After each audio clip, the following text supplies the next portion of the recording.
So today we're going to talk about OpTic versus the Guard and find out how OpTic were the first NA team to qualify for Iceland. And the first thing we want to talk about is the team comps, because over here on OpTic side, they are running the mech comp with the Neon, with the KO, with the Breech that mech pulled out a couple weeks ago and have continued to use since, and has been, somewhat successful, I guess. I mean, they did lose to Fnatic in that crazy game, but yeah, very interesting comp. And we've seen a couple NA teams basically steal the idea up to this point, and OpTic actually just stole a lot of what mech did, and why not, because it's pretty good. And on the side of the Guard here, we have a fairly standard comp. Sky is a bit of an interesting pick that you don't always see on this map, but I guess it can work.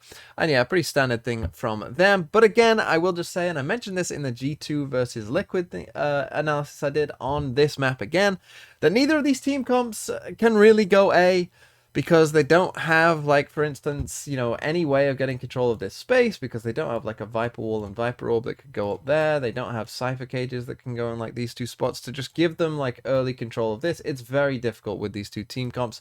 And that meant that basically, again, both teams couldn't really go A. In fact, the only rounds that were really won on A that I can remember were basically when multiple ults were used, be it on the side of OpTic, where they used a Breach ult plus a KO ult plus an Astra Wall across there, or whether it be on the side of the Guard when they had to use a Raze ult to clear the space, and then Omen TP in here, and we're still just all grouped up in this area because they had no control of the site, even though the spike was planted. Like, that was the only way that either team was really able to go A, because that's what their comps do. So it was kind of, a mid and B-sided map overall.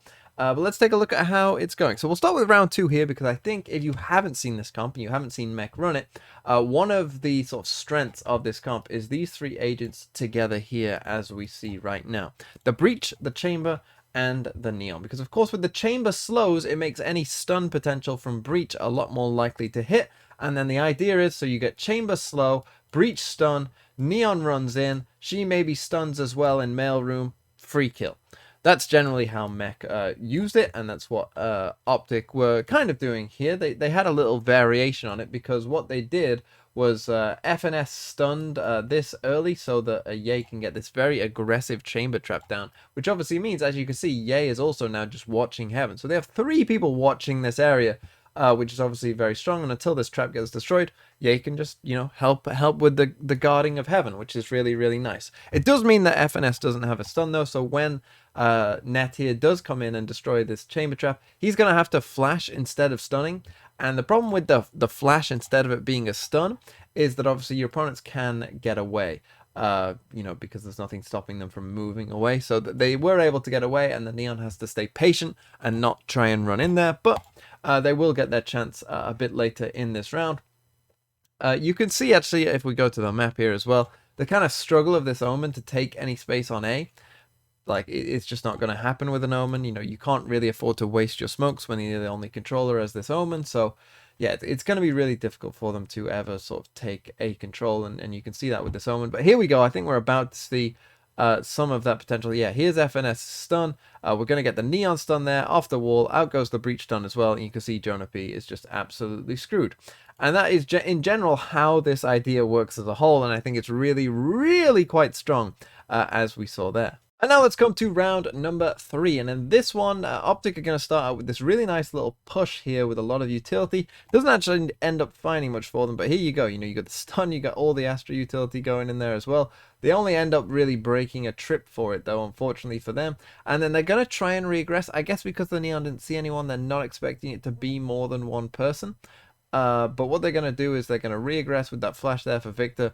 But he unfortunately falls because there is more than one person there. And then as we run this round forward now, what's going to end up happening instead is the Guard are going to go back towards this B site, which is going to be a good choice because it's 3 on A.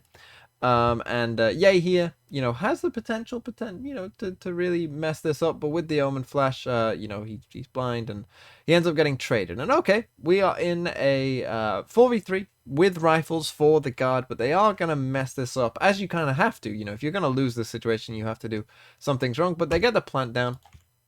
And as we run this forward, what we're going to see is a really nice utility take overall, I think, from OpTic, because we saw that they got the smoke here in main, so that's going to smoke off one player. Then we're going to get this stun plus aftershock towards Sire, which is going to push him out, and you'll see that that's going to be pretty impactful as well. And then we're going to get another well-timed flash from FNS at the same time. Trent here, I don't love this, to be honest, like this position when no one else is ready to be with you. So Trent dies kind of, you know, without doing anything, and then Sire gets pushed out, but he continues to push out there. Like if you, so Sire gets aftershocked here, and you're gonna see him walk out.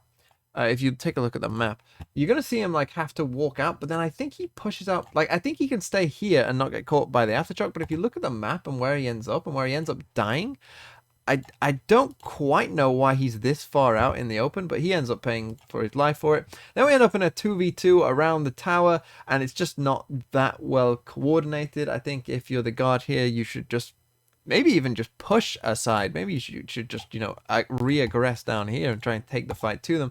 Instead, they're kind of getting up. I think that's actually what Valorant wanted to do, but his teammate there, Jonah P, wasn't quite ready for that idea. And so they end up both losing those trades as well. A really good retake by OpTic. I mean, you can see here as well on the kill on Sire that they are flashed as well. So the second flash comes in from FNS, which catches them as well, as you can see there.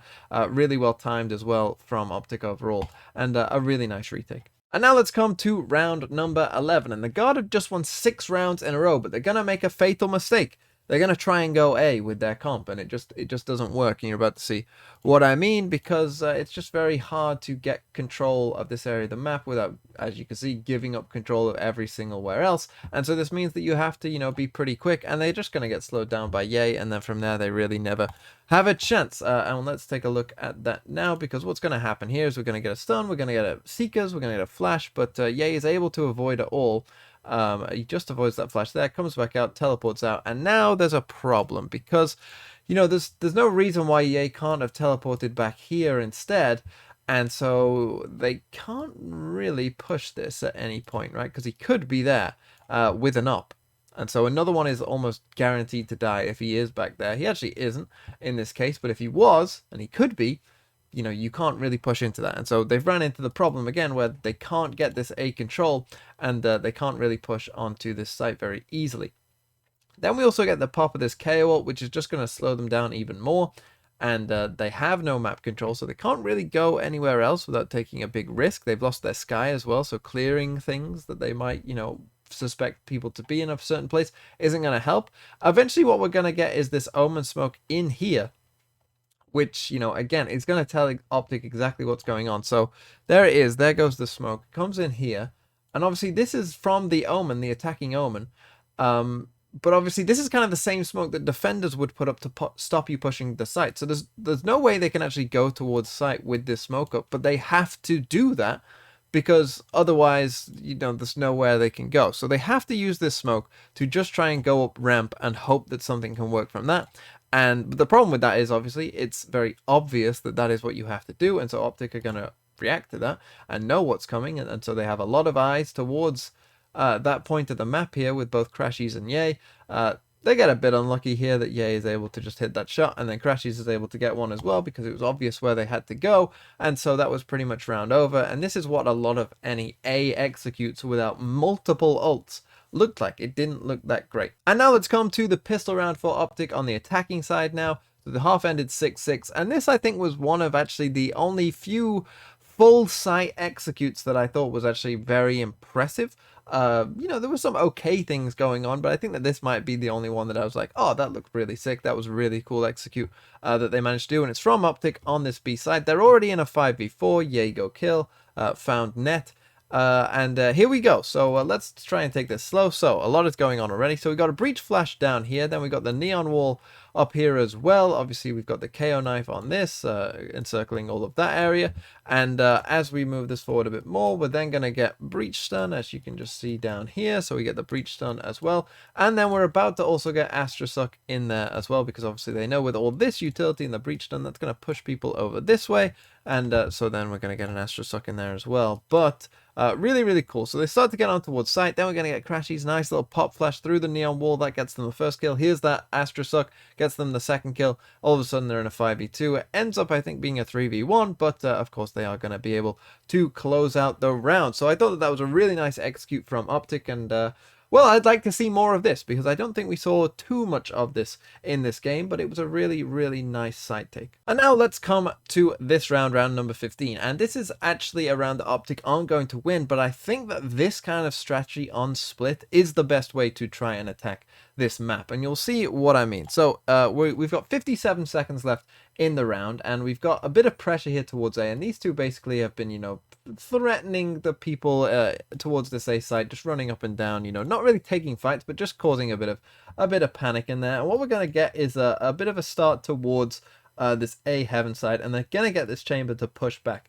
And as soon as they've got control of that, then what's going to happen is we're going to see Yay try and take control of heaven whilst all the chaos is going over here on this side of the map, and then they're just going to quickly go back and forth like a game of ping pong. So let's watch the map and see that happen. So we've got the Breach and the Astra walking up, as you can see. They're going to destroy this chamber trap, and then they're going to flood in towards this heaven side here. That's what they're going to do, and they're going to just try and force this chamber off. And he has to TP away there as they begin to come towards heaven. And so now they have control of this side of the map. And if you have control of this and this, that means that you can very quickly pivot between the two. And that is exactly what we're going to see, because Ye, as you can see, is going to make his move towards the other side. In fact, it's probably worth watching that on the map. So we're going to get a Sky Flash out there, and he's able to just peek in front of it and then get that kill on Jonah P. And so now they have control of both this plus this. And so what you're going to see is the reaction to that is to run across to the other side of the map, as we're about to see. So they quickly try and go to the other side of the map. Ye actually dies on this side. So instead what they do is they pivot right back.